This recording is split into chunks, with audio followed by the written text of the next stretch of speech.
মুন্সিগঞ্জে দাদা দাদির কবরের পাশে চিরনিদ্রায় শায়িত পল্লবীতে নির্মম হত্যাকাণ্ডের শিকার রামিসা। নিষ্পাপী শিশুকে হারানোর বেদনায় ভারাক্রান্ত পুরো গ্রাম। স্বজনদের আহাজারি আর এলাকাবাসীর শোক যেন ফুরাবার নয়। সিরাজদি খান উপজেলার ইছাপুরা ইউনিয়নের মধ্যম শিয়ালদি গ্রামের মোল্লা বাড়ি থেকে এ বিষয়ে বিস্তারিত জানাতে এবারে সরাসরি যুক্ত হচ্ছেন সহকর্মী ভবতোষ চৌধুরী নূপুর। রামিসা হত্যার পর তাকে তো তার দাদা দাদির কবরের পাশে দাফন করা হয়েছে। এলাকাবাসীর মধ্যে শোকের ছায়া ফুটে উঠেছে।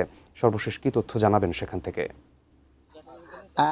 সাইমন, আপনি জানেন যে গত 19শে মে কিন্তু রামিসাকে নির্মমভাবে হত্যা করা হয় এবং 20শে মে বুধবার রামিসার কিন্তু দাদা বাড়িতে তার দাদা দাদির কবরের পাশেই কবর তাকে কবর দেওয়া হয়। আসলে এরপর থেকে কিন্তু এই এলাকাতে কিন্তু একটি শোকের ছায়া নেমে এসেছে। প্রতিনিয়তই বিভিন্ন জায়গা থেকে মানুষ আসছে এবং সমবেদনা জানাচ্ছে এবং তার যে হত্যার বিচার এবং প্রতিবাদে আসলে এই অঞ্চলের আকাশ বাতাস ভারী হচ্ছে। আপনারা দেখতে পাচ্ছেন আমার পেছনে অনেকে আছে।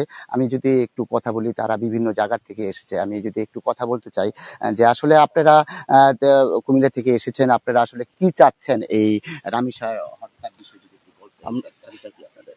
আমাদের দাবিটা হচ্ছে রামিসা হত্যার বিষয়টা তো খুবই মর্মাহত একটা ঘটনা, মর্মান্তিক একটা ঘটনা, যে দেশের ইতিহাসে এই ধরনের ঘটনা খুব কমই ঘটে।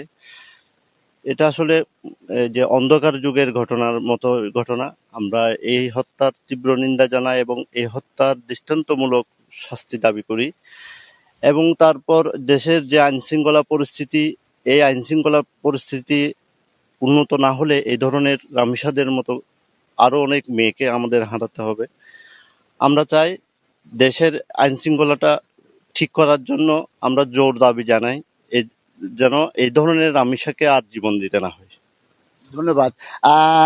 সাইমুল, আপনি যেমনটি শুনছিলেন, আসলে প্রতিটা মানুষেরই একটা কথা যে রামিসার যে হত্যা, সেই হত্যার বিচারটা দ্রুত এবং স্বল্প সময়ের মধ্যে এবং কার্যকর যাতে একটা ব্যবস্থা গ্রহণ করে সরকার, যাতে এটা একটা উদাহরণ হয়ে থাকে এবং এই হত্যার বিচারের মাধ্যমে যাতে সারা বাংলাদেশে একটি মেসেজ চলে যায় যে এই ধরনের ঘটনা যদি পরবর্তীতে কেউ ঘটায় তাহলে তার নিস্তার নেই। আসলে এই ছিল আমার কাছে এই রামিসার গ্রামের বাড়ি থেকে সর্বশেষ পরিস্থিতি।